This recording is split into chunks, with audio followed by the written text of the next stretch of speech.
Salut tout le monde et bienvenue sur Demos Kratos. Pour ceux qui suivraient cette chaîne depuis quelques temps, vous le savez sûrement, j'essaye d'être écolo. Je suis vegan, zéro déchet, je fais de la désobéissance civile et surtout, je fais pipi sous la douche. Et oui, mais encore un truc que j'ai pas fait, c'est de passer chez un fournisseur d'électricité, d'énergie renouvelable. Oui, effectivement, sur cette chaîne, je dis souvent que les actions individuelles ne sauveront pas le monde, mais on peut quand même essayer d'être en cohérence avec nos valeurs. Bref, j'ai donc commencé à faire mes petites recherches, qu'est-ce que c'est une énergie verte, qui sont les différents fournisseurs, et je suis tombé sur des petites pépites assez marrantes, et donc dans cette vidéo, j'aimerais vous les présenter, et surtout vous montrer les plus grandes arnaques assez aberrantes que j'ai découvertes. Alors, j'entends déjà certains de vous dire « Bah oui, l'arnaque, c'est que les énergies renouvelables, c'est pas renouvelable, à cause des terres rares ». Oui, c'était vrai avant, mais Greenpeace nous montre que 90% des panneaux solaires, par exemple, européens, ne contiennent plus de terres rares et qu'ils sont recyclables jusqu'à 99%. Donc c'est une situation qui évolue, mais je vous mets plus de détails dans la description de la vidéo. Et le principal problème, je vais y venir tout de suite. Il y a quelques mois, Direct Energy est venu toquer à ma porte, il m'a dit « Hey, est-ce que vous voulez un fournisseur d'électricité renouvelable ?» Moi j'ai dit « Bah oui », du coup je suis passé chez eux. Puis ensuite, ils ont changé de nom, ils se sont appelés Total Spring. La parfaite combinaison entre capitalisme et pensée printemps. Et là je me suis dit « Oula, il y a peut-être un truc qui va pas là ». Donc j'ai cherché sur internet, pif paf, et je suis tombé sur ce site géré par Greenpeace qui classe les différents fournisseurs d'énergie. Et là, Total Spring est dans les pires du classement. Selon Greenpeace, Total Spring fournit notamment de l'électricité non renouvelable et la verdit en achetant des garanties d'origine. Effectivement, la réglementation actuelle n'oblige pas les fournisseurs d'électricité à produire ou à acheter de l'énergie verte pour vendre ensuite de l'énergie verte. Mais attends, mais comment ils font alors? Parce que s'ils n'ont pas besoin de produire ni d'acheter de l'énergie verte pour vendre de l'énergie verte ensuite, mais comment ils font? En réalité, la seule obligation légale pour les fournisseurs d'électricité, c'est d'avoir ce qu'on appelle des garanties d'origine. C'est un petit bout de papier qui garantit qu'une quantité d'électricité équivalente a été produite dans une installation renouvelable quelque part en Europe. Ce qui veut dire que Total Spring peut très bien aller acheter de l'énergie grise, genre nucléaire, pétrole, charbon, tout ça, n'importe où, puis ensuite acheter un certificat garantie d'origine en Hongrie par exemple, et le coller dessus et vous vendre de l'énergie verte. Pourquoi ils font ça? Parce que le certificat garantie d'origine, ça coûte à peu près 2% du prix de l'énergie. Donc c'est beaucoup plus rentable d'acheter de l'énergie de merde pas chère, d'acheter un certificat pour quelques euros, et hop, on a un truc à peu près écolo, les gens ils verront que du feu quoi. C'est quand même assez dingue, hein. Juste au moment où tu te dis EDF et Total Spring ils font des efforts, genre ils se soucient de la planète, ils proposent une offre énergie renouvelable, et là bam! En fait non, ils s'en foutent, ils veulent juste de la thune! Bon, j'avoue que j'étais pas ultra surpris en découvrant ça, mais voilà, ça c'est la partie problème. Maintenant on va voir la partie solution quand même, en remontant le classement de Greenpeace. Et là on tombe sur 3 fournisseurs d'électricité, ILEC, Énergie d'ici et Enercop. Alors Énergie d'ici c'est bien, mais ça fournit pas encore tout le territoire français. Et Enercop, le problème c'est que c'est 20% plus cher que les autres fournisseurs. Pourquoi? Parce qu'ils financent directement des projets de production d'énergie renouvelable. Donc le projet est plutôt cool, mais moi j'ai pas encore assez d'argent pour passer chez Enercop. Il nous reste donc ILEC, qui couvre tout le territoire français, qui propose des prix similaires à ceux d'EDF, et surtout qui produit en France de l'électricité 100% renouvelable et du gaz 100% renouvelable. Parce que, on n'en a pas encore parlé, mais le gaz naturel, ça n'a rien de naturel, hein. C'est une énergie fossile au même titre que le charbon, le pétrole et le nucléaire. On creuse des trous de plusieurs kilomètres dans la terre pour choper un gaz qui s'est formé pendant des milliers d'années, et quand il n'y a plus de gaz, on creuse d'autres trous un peu partout.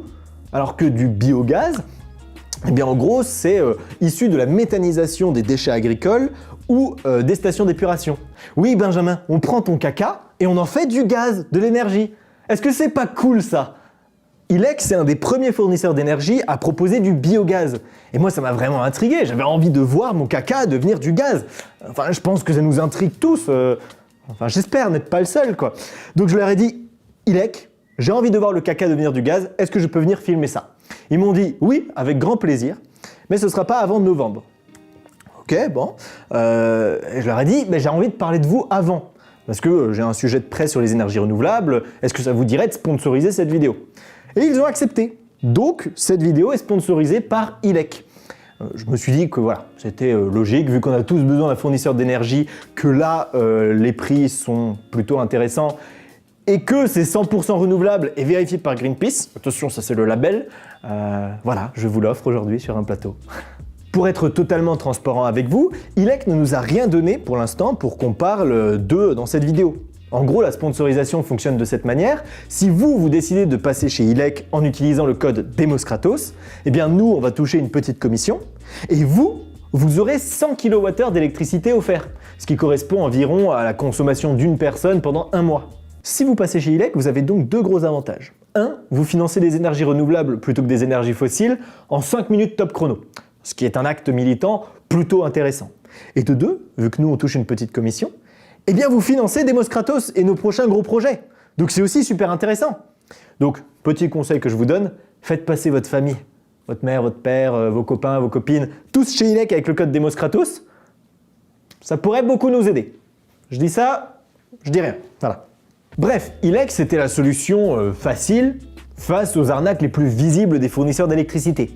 Maintenant, quand Total Spring viendra toquer à votre porte pour vous offrir de l'énergie verte, vous saurez quoi leur répondre.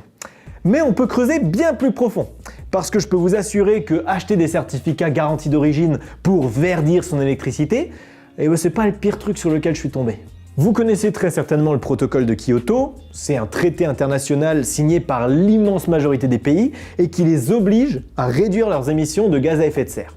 Et alors pour vérifier que ce traité est bien respecté, chaque État se dote d'une grille comptable qui permet de voir combien ils émettent de CO2.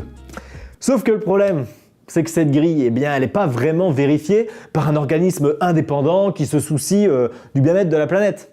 Sachant que l'objectif des États, c'est quand même de faire semblant que l'écologie les intéresse, mais de ne pas faire beaucoup d'efforts, ils ont trouvé l'arnaque parfaite. Ils ont décidé que les émissions de CO2 rejetées par la biomasse, compteraient comme zéro. C'est-à-dire que quand vous allez brûler des arbres, ça va bien évidemment rejeter masse de CO2, mais dans la grille comptable, ça comptera comme zéro. Et attendez, parce que le plus marrant dans l'histoire, c'est comment ils justifient ça. Ils expliquent que si on coupe un arbre et qu'on le brûle, il y en a un deuxième qui va pousser, donc il va absorber le CO2 que le premier aura recraché en brûlant. Logique, non? Sauf que scientifiquement, ce raisonnement ne tient absolument pas. Pour commencer, si on laisse la forêt revenir naturellement, ou si on replante nous-mêmes derrière, il faudrait attendre au moins un siècle avant que les arbres ne redeviennent aussi grands et qu'ils absorbent autant de CO2. Et deuxième problème, pour récolter du bois énergie, pas besoin de faire de la finesse. On coupe tout, des plus petites branches jusqu'aux souches, bref, c'est un bordel. Conséquence, les sols sont défoncés, et ça c'est très mauvais pour le stockage du carbone. Et deuxième conséquence, vu que tout est défoncé, il faut replanter manuellement. Et dans la majorité des cas, c'est de la monoculture. Ce qui veut dire qu'on détruit toute la biodiversité, et en plus, ça absorbe beaucoup moins de CO2. Le poumon de la Terre, il n'y a pas qu'en Amazonie qui brûle. Des forêts, on en détruit dans le monde entier pour produire notre électricité, pour qu'ensuite vous puissiez regarder des vidéos sur YouTube. Et pour que moi je puisse aussi en mettre sur YouTube. Merde. Mais attendez, ils ont aussi trouvé une réponse à tout ça. Sur le site d'Enviva, le plus grand fabricant mondial de granulés de bois, on peut lire « Le bois utilisé est un bois qui ne convient pas » ou qui est rejeté par les industries du sciage et du bois en raison de sa petite taille, des défauts, des maladies ou des infestations de ravageurs. Leur business model, il se base exclusivement sur le côté écolo du truc. Genre, ouais, mais vous voyez, on utilise des déchets de bois, on recycle et on en fait de l'énergie, donc c'est un peu renouvelable. Ouais, sauf que le problème, c'est qu'il n'y a largement pas assez de déchets de bois dans le monde entier pour produire de l'énergie. Donc qu'est-ce qu'ils font? Ils rasent des forêts. Prenons l'exemple de la centrale électrique de Drax au Royaume-Uni, qui est la plus grande centrale thermique au charbon d'Europe. Une partie de cette centrale a été convertie et brûle maintenant de la biomasse, donc du bois à la place du charbon. Parce que oui, un des énormes avantages de la biomasse, c'est que ça ne demande pas de créer de nouvelles infrastructures. Les centrales à charbon peuvent très bien brûler du bois sans problème. Chaque année, la centrale de Drax utilise l'équivalent de tous les arbres de toutes les forêts du Royaume-Uni pour produire, attention, 0,7% de l'électricité du pays. Ce qui veut dire que d'un côté, voilà, 0,7% d'énergie, et de l'autre côté, tous les arbres, tous. Sachant qu'une fois qu'ils sont coupés, ils mettent un siècle à repousser.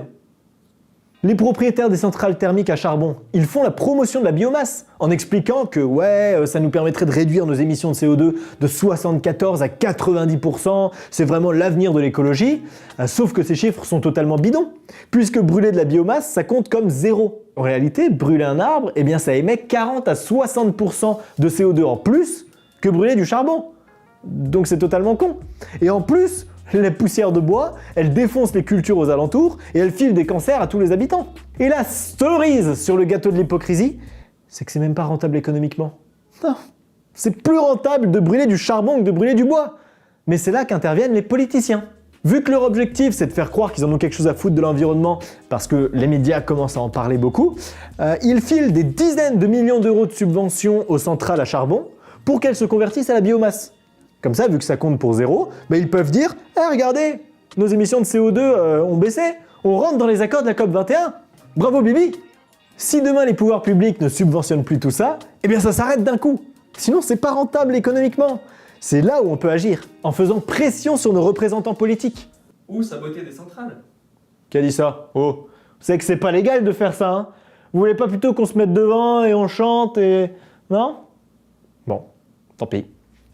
Bref, je vous invite à aller voir le site de l'association Canopée et le documentaire Burned, qui est vraiment excellent, et toutes les autres références que je vous ai mises en description, parce que c'est un sujet extrêmement intéressant, et qui va aussi nous toucher directement en France dans pas longtemps, puisque la centrale à charbon de Cordemais, à côté de Nantes, est en train d'être reconvertie en centrale à biomasse. Et pour ceux qui ont suivi jusqu'à la fin, vous devez peut-être vous demander « Mais attends, Ilek aussi, il brûlait de la biomasse là ?» Mais si, quand il parlait du caca là...